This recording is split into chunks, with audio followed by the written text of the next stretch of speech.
Está começando. Um programa que consola, esclarece e educa.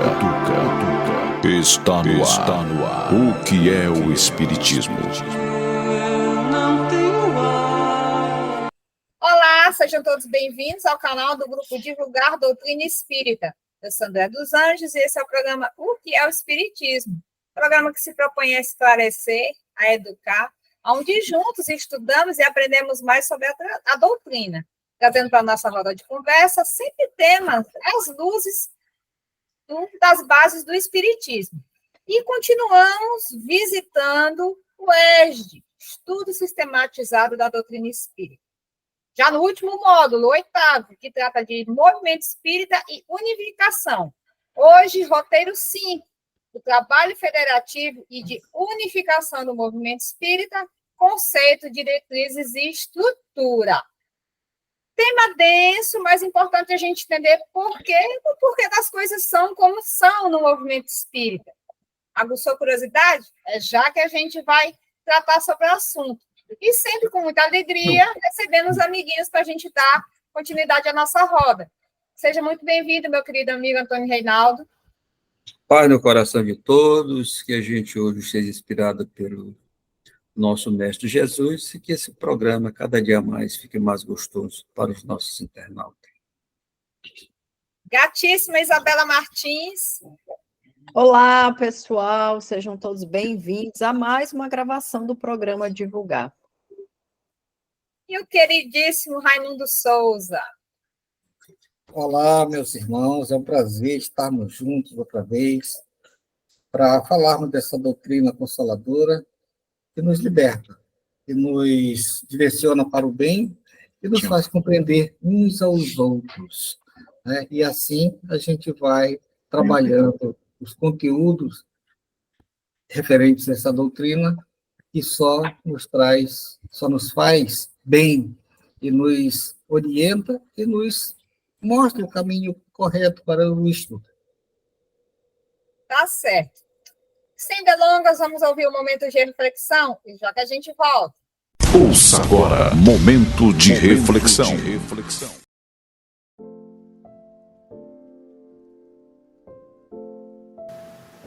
Mensagem número 11 do livro Conduta Espírita, mensagem ditada por André Luiz Avaldo Vieira. Título da mensagem: No Templo. Entrar pontualmente no templo espírita para tomar parte das reuniões sem provocar alarido ou perturbações. O templo é local previamente escolhido para encontro com as forças superiores.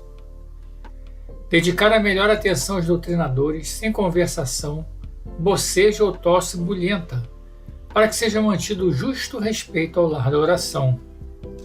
Os atos da criatura revelam-lhe os propósitos. Evitar aplausos e manifestações outras, as quais, apesar de interpretarem atitudes sinceras, por vezes geram desentendimentos e desequilíbrios vários. O silêncio favorece a ordem. Com espontaneidade, privar-se dos primeiros lugares no auditório, reservando-os para visitantes e pessoas fisicamente menos capazes. O exemplo do bem começa nos gestos pequeninos. Coibir-se de evocar a presença de determinada entidade no curso das sessões, aceitando, sem exigência, os ditames da esfera superior no que tange ao bem geral. A harmonia dos pensamentos condiciona a paz e o progresso de todos. Acostumar-se a não confundir preguiça ou timidez com humildade, abraçando os encargos que lhe couberem com desassombro e valor. A disposição de servir por si só já simplifica os obstáculos. Desaprovar a conservação de quadros, retratos, legendas ou quaisquer objetos que possam ser tidos na conta de apetrechos para ritual, tão usado em diversos meios religiosos. Os aparatos exteriores têm cristalizado a fé em todas as civilizações terrenas. Oferecer a tribuna doutrinária apenas a pessoas conhecidas dos irmãos dirigentes da casa, para não acompliciar-se inadvertidamente com pregações de princípios estranhos aos postulados espíritas. Quem se ilumina recebe a responsabilidade de preservar a luz. Nas reuniões doutrinárias, jamais angariar donativos por meio de coletas, expeditórios ou vendas de tômbolas, à vista dos inconvenientes que apresentam, de vez que tais expedientes podem ser tomados à conta de pagamento por benefícios. A pureza da prática da doutrina espírita deve ser preservada a todo custo.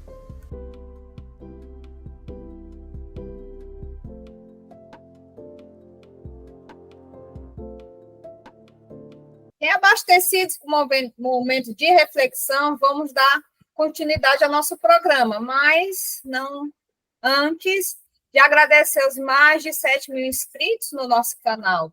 Você que ainda não está inscrito, se inscreva, marque o sininho, para toda vez que tiver vídeo novo, você ser avisado. Não só do nosso programa, mas dos outros que a gente posta semanalmente aqui no canal. Livro dos Espíritos, com Claudete Moura, Reflexões Reformadoras com a Wanda.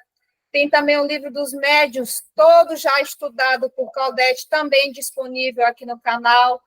O outro programa feito por Isabela, que era O que Diz o Espiritismo, também disponível para você estar assistindo, maratonando, compartilhando com seus amigos, nos ajudando a transmitir essa mensagem que tanto esclarece e consola. Então, faça parte, nos ajude e também comente. Estude conosco aqui. É uma grande alegria fazer parte do convívio de vocês e, de alguma forma, a gente está ajudando no entendimento da doutrina e, de quebra, reforçando o nosso conhecimento também, porque a gente tem que estudar para estar aqui trazendo para vocês as informações seguras das bases da doutrina. Então, vamos lá? Tati, solta a vinheta. A partir desse momento, você acompanha a nossa roda de conversa. O Espiritismo em Debate. Meus amigos, roteiro 5 do módulo 8 do ESD, o trabalho federativo de unificação do movimento espírita, conceito, diretrizes e estrutura. Eu vou ler um pequeno trecho que tem no próprio ESD para a gente estar começando a conversar sobre o tema de hoje. Trabalho federativo ou de unificação do movimento espírita é uma atividade meio que tem por objetivo fortalecer, facilitar, ampliar e aprimorar a ação do movimento espírita em sua atividade fim, que é a de promover o estudo, a difusão e a prática da doutrina espírita. Decorre da união fraterna, solidária, voluntária, consciente e operacional dos espíritas e das instituições espíritas por meio da permuta de informações e experiências, da ajuda recíproca e do trabalho em conjunto. Esses grupos correspondem-se entre si, visitando-se, permutando observações, podendo desde já formar o núcleo da grande família espírita, que um dia concorciará todas as opiniões e unirá os homens por um único sentimento, o da fraternidade, trazendo o cunho da caridade cristã. É um texto resumindo o que a gente vai estar falando, e eu gostaria da gente poder dar uma aprofundada nesses conceitos para a gente estar elucidando, porque lembre que no começo eu falei para a gente entender como as coisas são, e aí a gente, né, as casas espíritas, como elas funcionam, e por que uma é de um jeito, outra é de outro, e aqui a gente consegue, nesse estudo, entender por que disso. E aí, meus amigos, o que a gente pode estar destrinchando com relação ao conceito, esses conceitos que a gente trouxe? Quem começa? Antes que eu aponte. Vai lá, Raimundo. Como é que pode?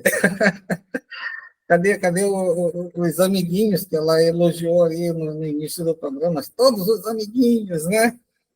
Mas, assim, é interessante como é que começa, né? O que você estava vendo para nós aí. É uma atividade meio que tem por objetivo fortalecer, facilitar, ampliar e aprimorar a ação do movimento espírita em sua atividade fim, que é a de promover o estudo, a difusão, a prática da doutrina espírita, né?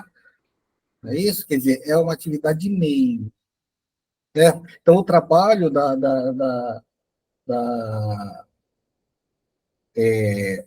da unificação, né? Da unificação do movimento espírita, ele é de orientar apenas. Ele não vai determinar que o acontecimento da maneira como o centro espírita ou o espírita deve proceder, né? Ele apenas dá uma orientação, certo? Dá uma orientação.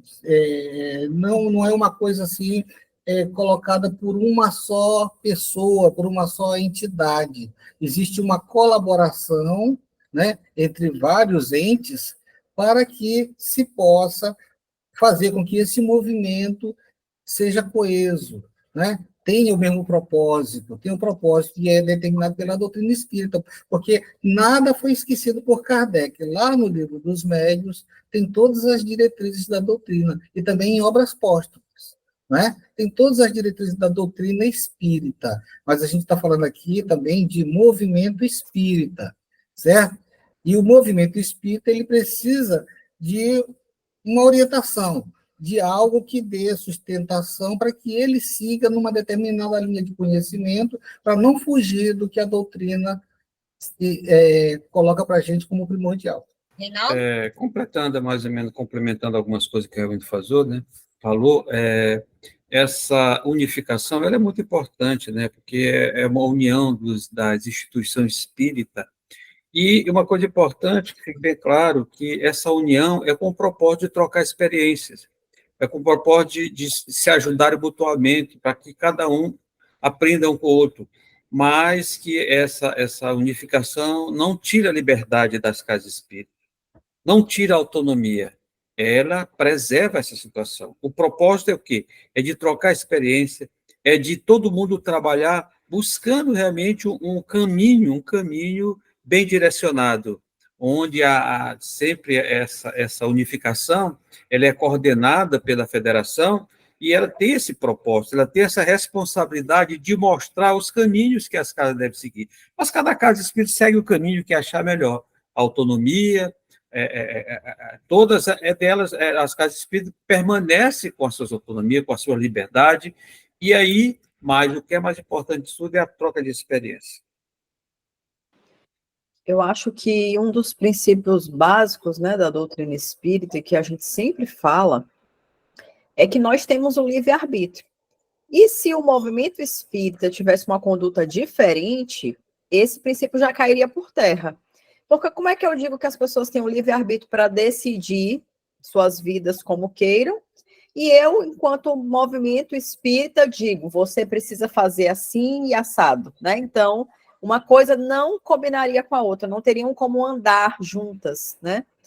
E dentro desse princípio do livre-arbítrio, então, cabe ao quê? Ao movimento espírita, às federativas, uma orientação, porque às vezes tem quem dela necessite.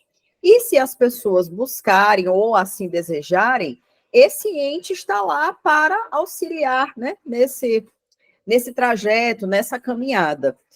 Outra coisa que eu acho que é importante também ressaltar, caso alguém esteja nos assistindo e não seja espírita, por exemplo, é que você vai perceber que as condutas que ocorrem dentro da casa espírita, ou quando ocorrem, elas são muito diversas. Essa semana mesmo meu filho perguntava, porque a gente foi fui dar uma palestra semana passada, e era numa quarta-feira. E ele perguntava, mas por que não é domingo, que é o dia do nosso centro, né? Então, as pessoas têm esse entendimento de que as coisas deveriam acontecer sempre naquele dia, naquele horário. E não é assim que acontece. As casas espíritas, elas têm liberdade para fazerem como queiram. Em que sentido? Por exemplo, existe um trabalho chamado de palestra pública, né? Onde você fala sobre temáticas espíritas. Então, cada casa espírita escolhe dia e horário. E isso pode ser mesmo muito amplo. Tipo, tem centros espíritas aqui em São Luís, por exemplo, que é a nossa cidade, em que as palestras acontecem dia de semana pela manhã. Por quê? Porque essa casa espírita se situa no centro da cidade, então eles entendem que ali tem um público, esse horário para essas palestras. Já tem centros que acontecem domingo à noite, porque as pessoas entendem que o público que ali frequenta. Então, existe uma adaptação para o público frequentador, né? Não adiantaria nada abrir-se um trabalho num dia e horário que você não teriam pessoas que pudessem frequentá-lo. Mas você também vai perceber que, no geral, algumas coisas, elas meio que são copiadas e se tornam um padrão, mas isso não é obrigatório. Mas é um padrão que já foi estabelecido, por quê? Funciona. Vou dar um exemplo. Dentro da história da ideia da palestra pública, a gente sugere que os centros façam palestras de 50 minutos, 1 hora estourando. Por quê? Porque a gente entende que esse é um tempo limite em que você consegue apresentar um assunto, trazer até, a depender do assunto, uma certa profundidade, mas sem se estender demais, sem se prolongar e ser chato, né, dentro daquela explanação. Então, compreende-se que é um tempo que as pessoas conseguem ter ali uma fixação de ideias que são repassadas. Mas tem centros, por exemplo, eu dou palestra em alguns centros que tem um público ainda de, por exemplo, senhoras de idade e tudo mais, e que a palestra é 30 minutos. Porque elas ainda estão se adaptando a essa rotina, digamos assim, sabe? E para elas, por conta do horário da palestra, e todas elas saem para pegar um ônibus, fica complicado permanecer até mais tarde. Então, assim, por uma série de fatores, esse centro entendeu que precisa reduzir isso, né? Mas trazendo essa ideia de liberdade. Então, a gente percebe que o movimento espírita faz essa orientação e que norteia a gente para muita coisa. Mas cabe a cada centro tomar suas próprias decisões, e as federativas não influenciam e nem vão lá te punir ou te aplicar uma multa caso você não cumpra determinadas regras. Esse tipo de situação você não vê, né, dentro do movimento espírita. E nem a obrigatoriedade de ser ligado à federação. Exatamente. Pronto, já que se tocou em federação, eu gostaria que a gente trabalhasse a seguinte questão. Qual a importância, então, do trabalho federativo para o movimento espírita? Quem começa? Eu acho que já foi presidente.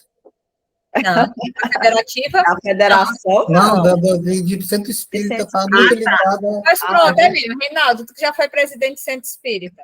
Qual a importância do trabalho da federativa para o movimento? O trabalho da federação, ela é muito importante, sim, porque ela tem o papel de orientar as casas espíritas. É como diz, ela tem o papel de orientar. Ela não impõe nada, mas ela tem o papel de orientar, de organizar eventos onde proporcione às casas espíritas qualificar os seus trabalhadores, preparar trabalhadores para servir de monitores, de facilitadores de estudo, porque uma das coisas fundamentais da doutrina espírita é o estudo. Através do estudo, nós nos qualificamos, desenvolvemos a inteligência, automaticamente desenvolvemos a partir dos sentimentos. Então, a federativa, ela tem esse papel, é muito importante. Como se falou anteriormente, a unificação, ela tem esse papel de trabalhar essa unificação, dar apoio às casas. Nós temos casas espíritas que são muito pequenas, vamos dizer que são poucos trabalhadores, tem deficiência de facilitadores, de palestrantes.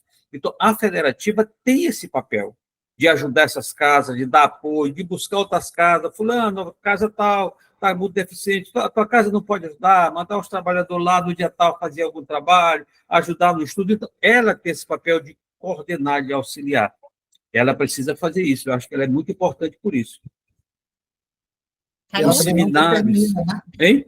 Ela também não determina. Nada imposto. E é o tipo da coisa. Se ela se propõe a auxiliar alguém e aquela casa não der importância, não fizer, ela se afasta normalmente, sem criar nenhum problema, deixa a casa cuidar, seguir o seu rumo, né? Então, ela desse jeito, ela se propõe, se coloca à disposição para auxiliar. E aí, essa é uma função primordial da federativa. Diz, olha, eu estou aqui para ajudar.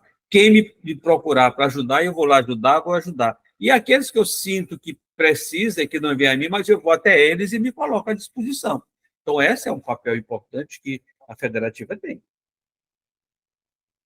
Mais alguma coisa? Não.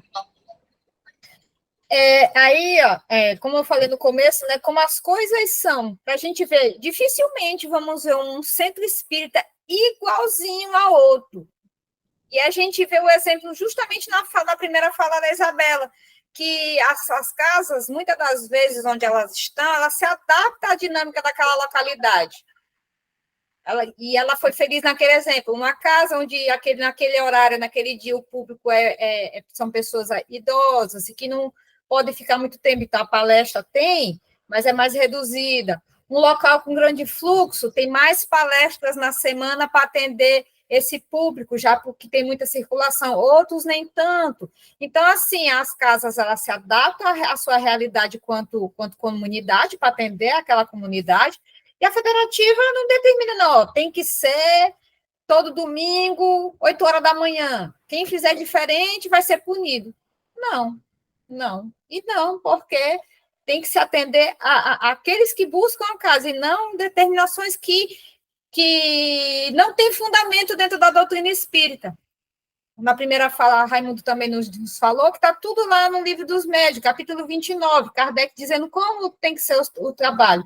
E a preocupação da federativa é justamente trazer esse conteúdo para que as casas sigam, e ali se sabe que não tem tem que ter o trabalho. Por exemplo, esse estudo do ESD, ele tem que ser oferecido para a comunidade. Agora, o dia, a hora, cada um faz a sua dinâmica, conforme a procura. Mais dias, menos dias, enfim. Mas é importante ter esse trabalho, porque o principal objetivo é o quê? Divulgar, o estudo. Então, a gente tem que atender essa necessidade. Mas não tem, assim, uma regra para se obrigar. E aí que é a importância da federativa, justamente dessa orientação e promover eventos onde as casas consigam se confraternizar, se encontrar, trocar experiências e se ajudar, e se, vamos dizer assim, reciclar conteúdo, né, pegar mais informações. Então, é nesse sentido que a gente pode dizer a grande importância da federativa, não de, vamos dizer assim, regulamentar, mas sim de orientar e aí fazer com que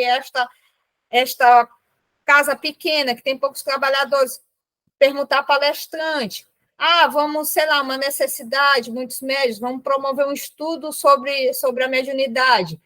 A casa não tem alguém que possa dar esse estudo. A federativa vê algum trabalhador de alguma outra casa e tal, que possa ser disponível, o próprio membro da federativa, para poder levar esse conteúdo lá para aquela casa, para poder ter esse estudo. Vocês estão conseguindo, assim, entender como é essa dinâmica? Nada de obrigatório, mas atendendo, sim, sempre buscando atender a demanda que cada localidade tem a sua. Alguém mais quer? A federação, gente, ele coloca ao longo do ano, ele até divulga no seu site a programação de seminários, de cursos, de eventos que ela faz e coloca à disposição das casas espíritas. E aí vai quem quer, quem tem interesse, faz a inscrição. Então, tem várias coisas. Ela nunca, sempre o seguinte, ela tem esse papel fundamental, que é de orientar e de disponibilizar recursos, meios, para que cada um busque, aproveite aquelas oportunidades para ter, digamos, uma orientação bem mais, às vezes, bem mais correta, bem mais focada no que realmente o que a doutrina ensina. Porque, por exemplo, para mim, se eu tiver alguém, como se diz hoje na atualidade, se eu tiver um coach para me orientar, é muito melhor do que eu trabalhando, andar sozinho. Então, eu tenho alguém, olha, eu estou aqui para te orientar, olha, isso aqui é o que tu deve fazer, isso aí eu sigo, se eu quiser aquilo que eu acho de meu interesse, eu vou seguir. Então, a federação podemos considerar como seja um treinador da gente, um coach que está aí para nos orientar e nos ensinar. Tá? E como tem uma coisa, a federação disponibiliza vários estudos, falou o ED, tem o AED, tem uma porção de EDs da vida, que ela disponibiliza, mas tem várias casas que não faz alguns estudos. Ela faz aqueles estudos que ela tem condição de fazer, que ela tem monitor, que está capacitado para fazer. Então, isso é muito claro, tipo da coisa, é muito liberal e realmente aí é a verdadeira democracia.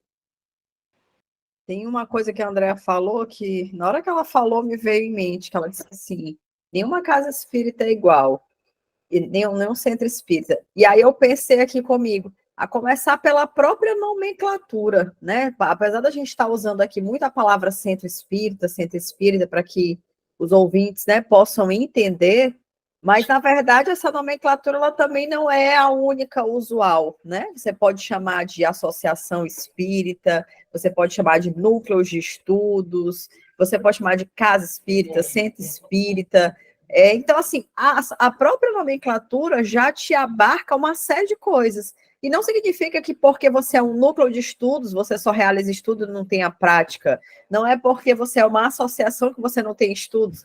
Na verdade, todos eles são centros espíritas que contemplam trabalhos muito semelhantes, mas que na hora da escolha da fundação daquele centro, escolheu-se essa denominação, esse nome, essa nomenclatura, mas que isso não vai interferir em nada. E uma experiência interessante que eu vivi quando eu cheguei na doutrina espírita, acho que eu já até compartilhei essa fala aqui num outro programa, foi que assim que eu cheguei dentro de um centro espírita e tive a oportunidade de ter esse meu primeiro contato com pessoas ligadas ao movimento espírita, eu lembro de ter participado do início de um estudo chamado Educação dos Sentimentos. E para esse início, nessa aula inaugural, convidaram à época o presidente da federação, daqui do Maranhão. E, gente, eu levei um corte para eu nunca mais esquecer, que na verdade foi uma lição. Mas eu digo um corte porque, assim, naquele momento para mim eu falei, poxa, mas assim, foi inesquecível. Tanto que já tem mais de 10 anos e eu nunca esqueci dessa fala, que foi assim.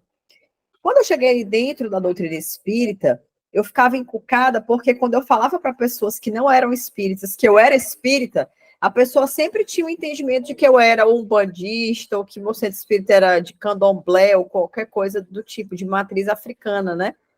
E no início aquilo me causava uma certa estranheza. Assim, eu falava, gente, mas eu queria tanto explicar para as pessoas o que é, porque eu mesma, quando cheguei na doutrina espírita, não sabia bem o que esperar. Então eu tinha, assim, o anseio de tentar explicar para as pessoas que não tinha nada a ver com aquilo que as pessoas costumavam fantasiar. E nessa aula inaugural, aproveitando a presença do presidente, eu achei que eu super estava arrasando quando eu meti a seguinte pergunta: por que a federação não trabalha de forma mais intensa para poder explicar para as pessoas o que é um centro espírita? Porque as pessoas que não são espíritas ainda têm um entendimento leigo sobre o assunto, não compreendem e confundem muito centro espírita com centro de umbanda, com candomblé, etc e tal, e falei, né? Aí ele, com muita paciência, assim, né, como quem está lidando com uma criança, né, que eu era mesmo naquele momento, dentro da doutrina espírita, e falou assim, mas por que a doutrina espírita precisa trabalhar para se diferenciar de qualquer outra coisa? Por que que a gente precisa fazer esse esforço? Gente, como aquilo me doeu. Porque, de fato, no início, eu não achei que a minha fala estava sendo arrogante ou que eu estava querendo mostrar que a doutrina espírita é melhor. Mas depois, fazendo uma reflexão, sim, eu acho que internamente, por mais que eu não admitisse, aquele era o meu pensamento. Porque eu queria que as pessoas soubessem essa diferença. Para quê? Para que a doutrina espírita ela não precisa de defensores. Ela foi feita por espíritos diversos, não foi um único espírito. A gente não tem Kardec, nós já falamos isso aqui, como um Deus, como alguém que a gente venera, a gente respeita, a gente admira, a gente tem ele como uma pessoa de um incrível bom senso, mas para nós, por exemplo, ele não é um espírito perfeito.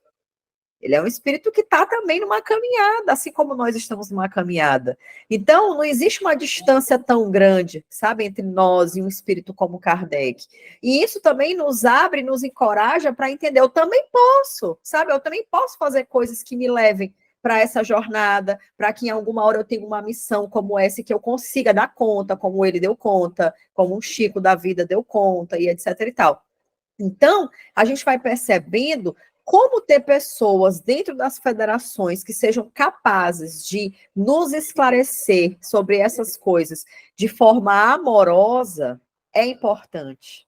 Porque naquele dia eu compreendi comportamentos que eu vinha tendo e que eu não conseguia fazer essa leitura. E a partir do contato com o movimento espírita, eu tive esse esclarecimento. Quer dizer, mas se de repente eu nunca tivesse essa oportunidade, eu talvez até hoje mantivesse um pensamento de que eu precisava sempre explicar para as pessoas o que é doutrina espírita, o que é centro espírita e etc e tal. Outra fala também similar a essa é o entendimento de que quando as pessoas perguntam assim para mim, e isso foi depois dessa conversa, eu consegui ter esse entendimento, que é tipo, essas pessoas às vezes perguntam, eu falo que eu sou do centro espírita, ela pergunta, é de mesa branca? Eu digo, depende da casa espírita, pode ser mesa de madeira, de preta, branca, amarela, é a cor que teve lá, que alguém tomou uma mesa, é a cor da mesa. Ou então, assim, tu é espírita kardecista? Eu falei, não conheço outro tipo de espírita. Tipo, não existe espírita kardecista. E, sabe, não existe essa denominação. Então, assim, são coisas que o trabalho de entes como as federações, como as direções de centros espíritas trazem à tona esses esclarecimentos para o público, que é muito importante. E aí, já que a Isabela falou de diretrizes, quais são, então? Raimundo, que é o rapaz dos apontamentos. Que é isso? É o rapaz que vai e pesquisa para a gente os apontamentos. Como é que, então, essas federativas fazem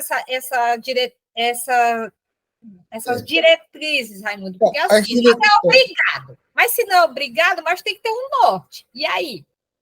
Porque, assim, as diretrizes do trabalho da unificação do movimento espírita, né, encontram-se claramente definida nos escritos de Kardec desde os primórdios do espiritismo, né, onde a gente já citou, que está lá no Livro dos Médiuns, na segunda parte do Livro dos Médiuns, né, no capítulo 29, né, a sequência do capítulo 29. Então, está tudo lá, a base de como se deve proceder dentro da doutrina, está lá, e ela é obedecida, gente, no mundo inteiro.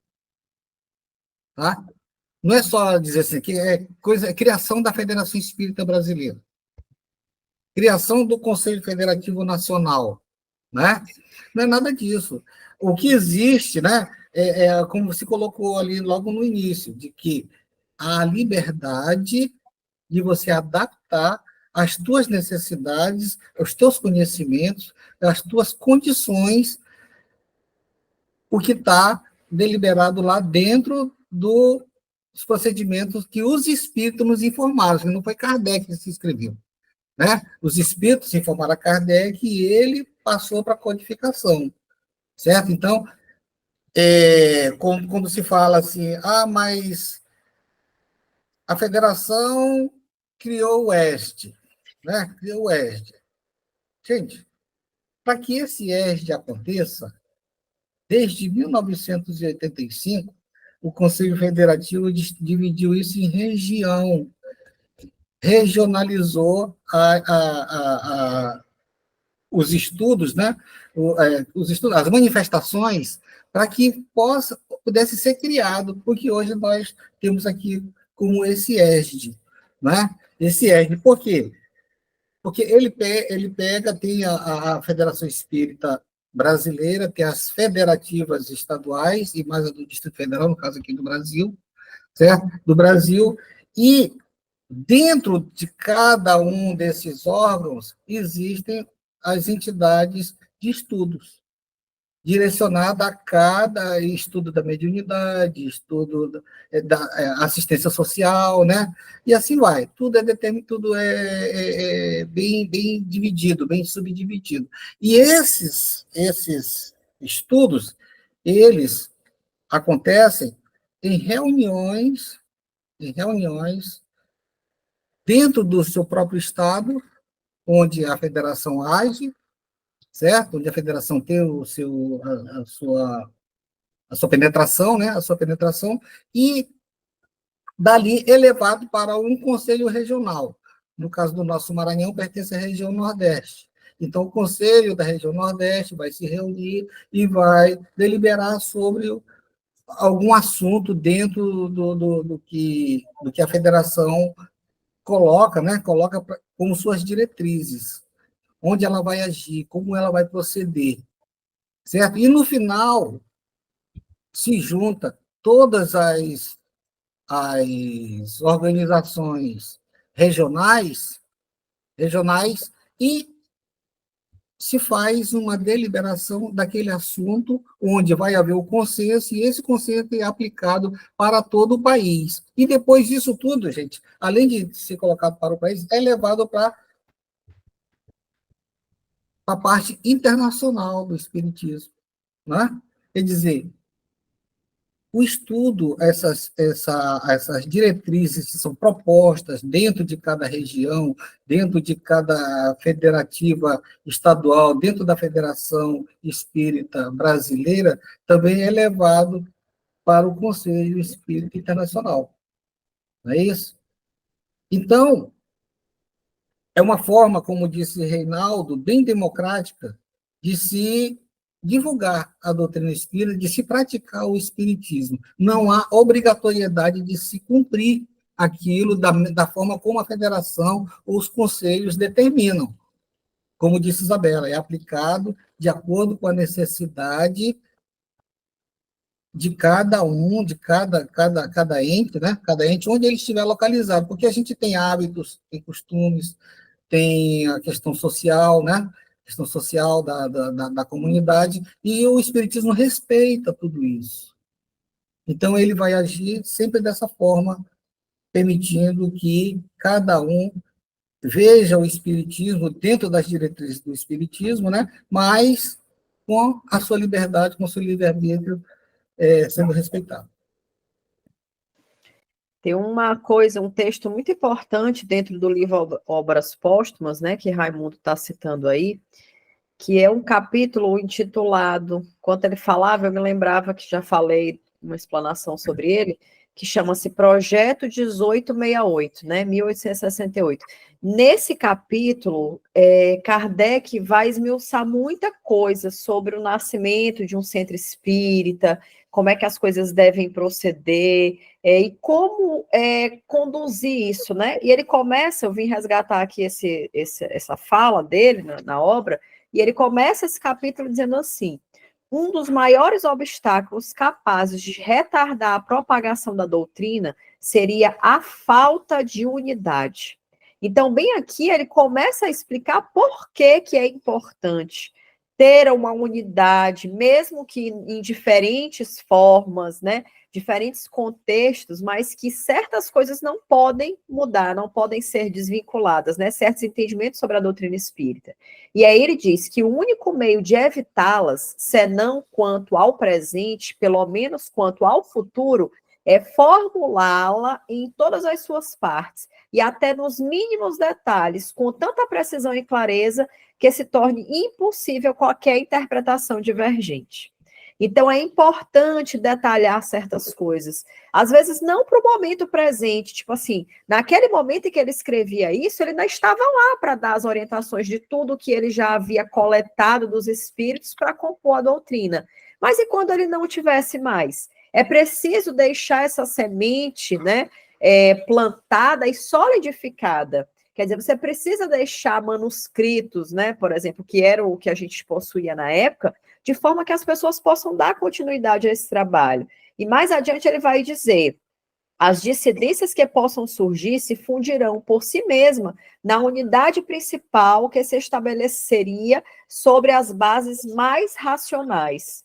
Então, ele vai colocando uma série de coisas, né, dentro desse capítulo, vai falar sobre o estabelecimento central, ele diz assim, olha, o mais urgente seria prover a sociedade de um local. Então, bem aí, ele começa a formatar essa ideia de um centro espírita, de um local onde as pessoas possam frequentar para aprender mais, onde as pessoas pudessem disseminar mais essas ideias espíritas. E aí ele chega à minúcia nesse capítulo, ele relata a necessidade de você ter um salão amplo, né, onde as pessoas possam se sentir à vontade. Ele explica a necessidade desses espaços não serem luxuosos e explica que eles também não podem ser uma coisa penosa, né, assim, que você também não se sinta bem.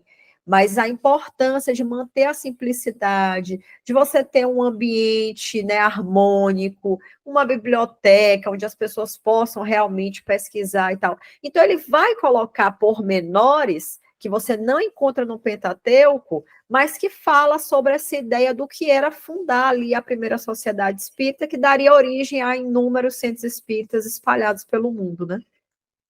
Interessante, Isabela, que lá no livro dos médiuns, também, lá mesmo no início do Espiritismo, ele colocou o seguinte: o Espiritismo, que apenas acaba de nascer, né, ainda é diversamente apreciado e muito pouco compreendido em sua essência, por grande número de adeptos, de modo a oferecer um laço forte que prenda entre si os membros do que se possa chamar de uma associação ou sociedade. Né? Quer dizer, os espíritos estavam ali orientando, né, ali todo o tempo, da forma como juntar esses grupos, né, e falar de uma coisa onde não houvesse o que espaço para deturpações, né?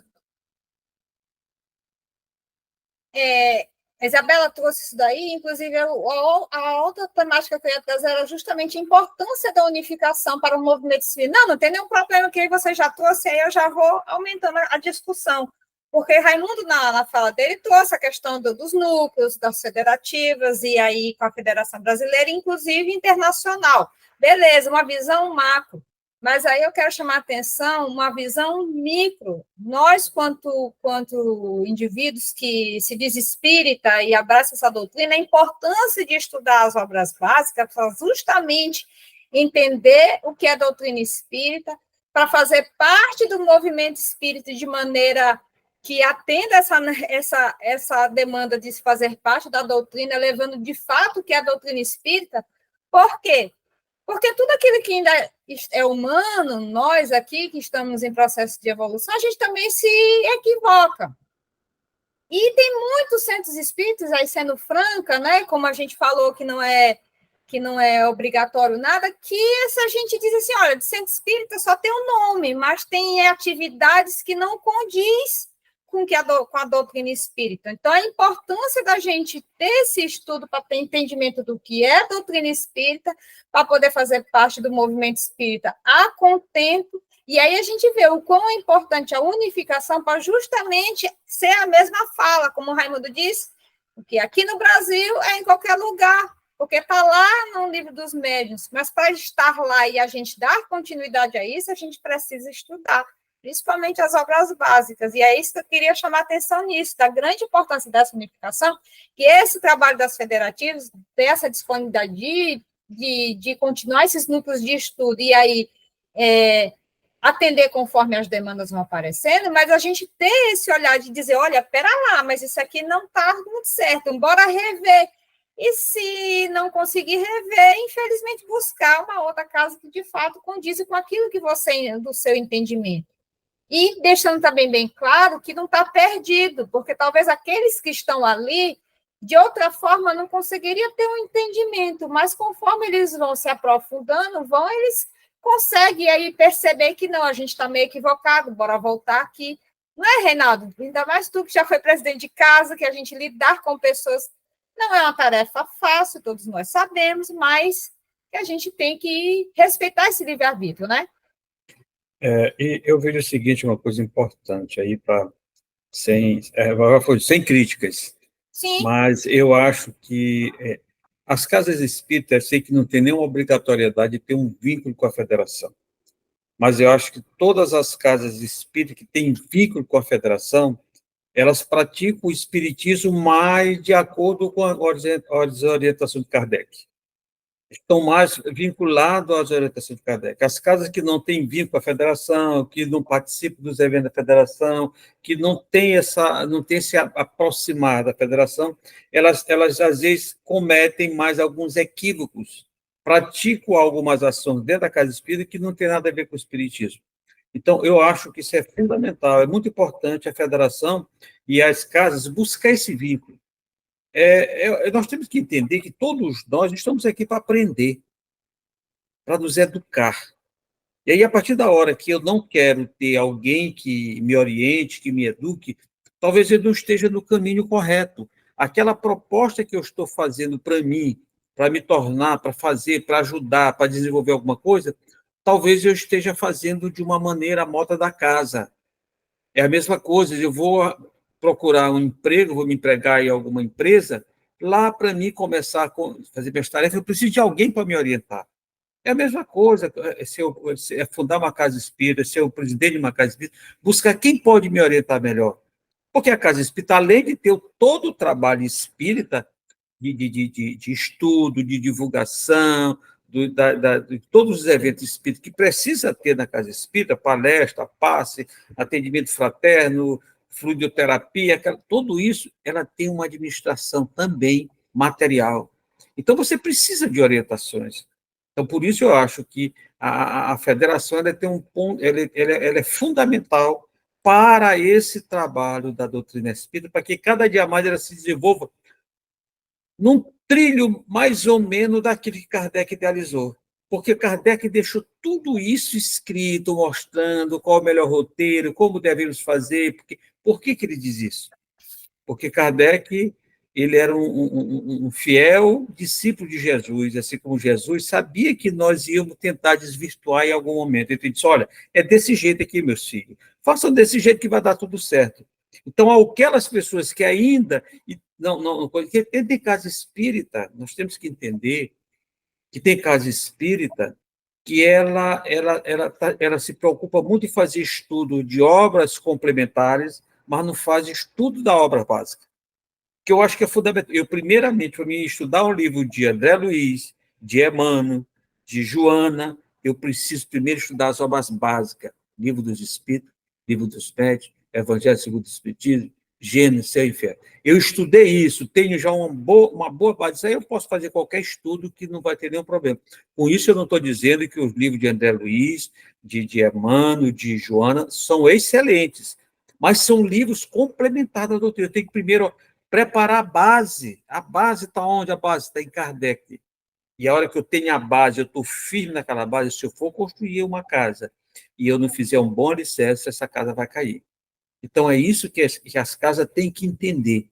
Elas têm que buscar essa orientação que Kardec deixou lá bem direitinho, bem bonitinho para a gente. Se a gente seguir, vai dar tudo certo, a gente vai tirar de letra a nossa encarnação, agora, e a próxima, e a próxima, e a próxima. Está tudo certo. E, gente, e esse esforço de unificação sempre existiu no movimento espírita, ou a gente pode dizer que não, a partir de um tempo, ou sei lá, alguma ocorrência, algum vulto, que não, que viu a necessidade e foi trabalhado isso, ou sempre existiu essa preocupação? Sempre existiu essa preocupação, André, porque lembra das viagens de Kardec? Nós já falamos sobre isso. As viagens de Kardec foi para começar essa unificação, né, para evitar que isso que o Reinaldo está colocando, né, que cada um fizesse da maneira que quisesse, sem consultar o que realmente está o que é doutrina, né, o que é doutrina. E a gente está falando que tem casas que não fazem parte, né, do movimento espírita, né, do movimento espírita. Federativo, vamos dizer assim. Federativo. O movimento a questão é que faz parte da federativa. Federativo. Mas eles cometem um erro crucial, sabe qual é? Eles não fazem parte da federativa, mas promovem o ERD. E o ERD esclarece. E o ERD esclarece. Aconteceu isso comigo. Eu comecei numa casa espírita que não aderiu à federação, né? A federação, mas eles promoviam o ERD lá dentro, certo? O ERD. Então, nós estudamos o ERD lá, né? O ERD lá. E o que acontece com essa casa espírita? Ela é famosa porque forma muitos trabalhadores e muitos trabalhadores saem e formam outros centros espíritas. Né? Por quê? Porque a base está lá, o ERD foi colocado, né? O estudo foi colocado, ensinou a pessoa a estudar, né? E quando a gente tem a oportunidade de estudar, a mente se abre, né? Se abre e a gente começa a exercer o nosso livre-arbítrio com mais facilidade, com conhecimento, né? Com conhecimento. Então, tudo isso faz com que as coisas andem. Mas Kardec começou a unificação lá nas viagens que ele fez na França, visitando as sociedades espíritas existentes e fundando centros espíritas também.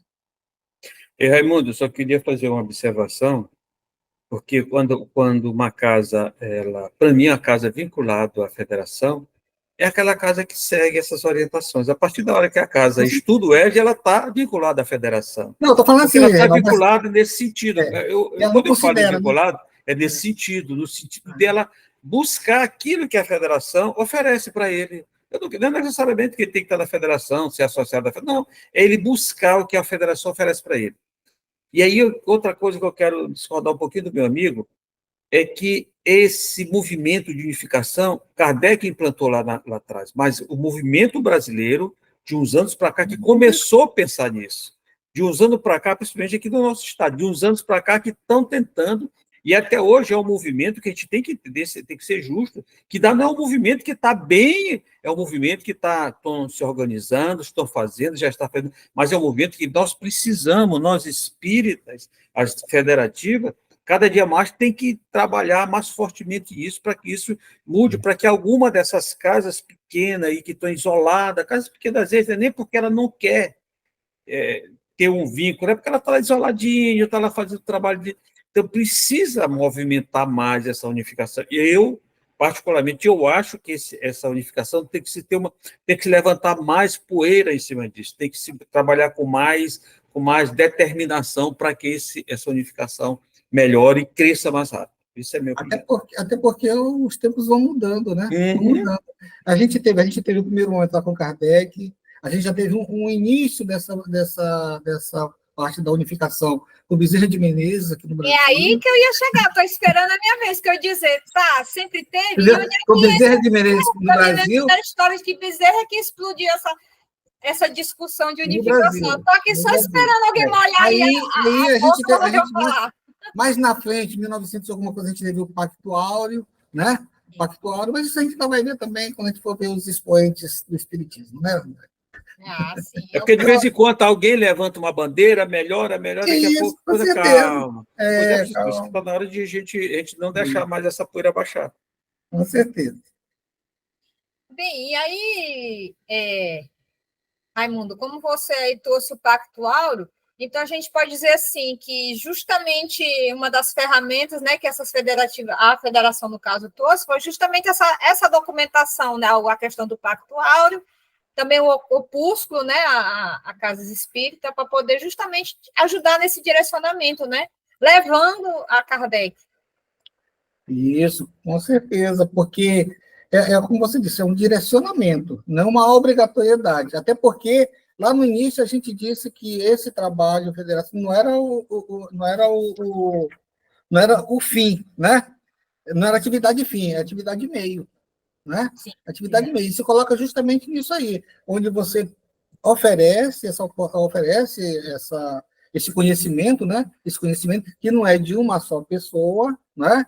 É de um conselho federativo, né? Onde diversas opiniões ali aconteceram embates, como a gente está colocando aqui também, que cada um de nós aqui tem a sua maneira de entender, né?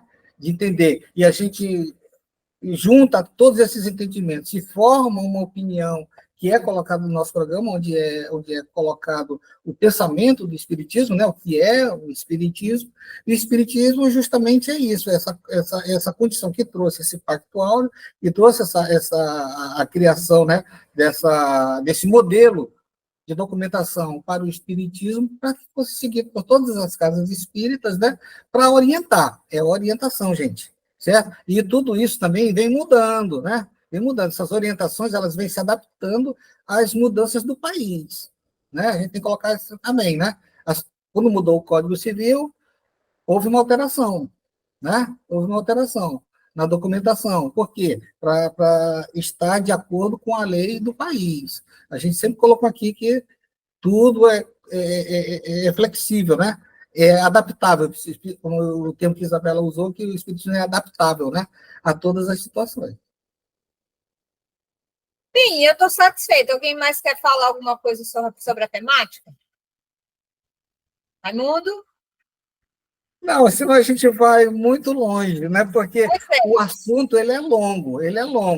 Quando você pega o capítulo 29 do Livro dos Espíritos, onde fala das sociedades, né? Das sociedades. Depois se pega obras póstumas, como Isabela colocou, né? você tem muito conteúdo. Tem muito conteúdo para discutir, para entender. Agora, o pensamento é esse, o nosso propósito aqui no programa é esse, é despertar para que as pessoas consultem, né, essa documentação e entendam realmente o que é o movimento espírita, o que é o centro espírita, né? O que é o centro espírita e também, principalmente, o que é o espiritismo em si. Né? O que é o espiritismo em si, para desmistificar tudo isso, para a gente não ter esses arroubos, né? Mas por que compara o espiritismo com o candomblé, com não sei o que e tal, entendeu? Então, é isso, mas a gente só vai compreender estudando. E tem mais, gente, a gente vê muita gente se colocando aí contra a federação, contra os ditames lá do espiritismo, é porque não conhece. Porque quem conhece não desafia, ele ajuda, ele complementa. Então, ficou dever de casa. Vamos aprofundar o estudo nessas, pelo menos essas duas vertentes que a gente falou, no livro dos médios e obras póstumas. E se ficou alguma dúvida, corre aqui, comenta no vídeo que a gente tem todo o carinho de buscar e elucidar a dúvida que ficar, e talvez com certeza de algum outro, e a gente vai se ajudando aqui no entendimento do movimento, da doutrina, da unificação, de tudo aquilo que a gente está estudando. E abre o debate, Andréia, né? E abre o debate, porque ali dentro tem muitas pessoas que vão se manifestar contra, a favor, mas vai dar sua opinião, vai dizer por que é contra, por que é a favor, e vai mostrar se tem conhecimento ou se não tem. Então, meu querido amigo Reinaldo, muito obrigado por mais uma vez a gente estar aqui reunido. Paz no coração de todos, que Jesus cubra todo mundo de bênçãos, que os nossos ouvintes continuem na paz de Deus. Muito obrigada, minha querida Bela Martins. Eu que agradeço, gente, a oportunidade de estar aqui, de falar sobre essa doutrina. Espero que o programa de hoje tenha sido esclarecedor para todos, para a gente também. Passou até o sono. E mais um para conta, meu querido Raimundo. Andréia, mais um para conta, e a gente vai fazer aquela solicitação, né? Se inscrevam, né? Se inscrevam no nosso canal, tá? E dê a sua opinião, coloque lá o seu joinha, né? Porque isso aí faz com que o YouTube entenda que o nosso trabalho, ele é importante, porque ele provoca o debate, porque ele esclarece, porque nos ajuda a compreender melhor o que é o Espiritismo. Beleza, é isso mesmo. Eu também sou gratidão por mais uma oportunidade de a gente estar aqui, e até um próximo programa, o que é o Espiritismo, aqui no canal do Grupo Divulgado Doutrina Espírita. Paz e alegria a todos. Você ouviu o que é o Espiritismo?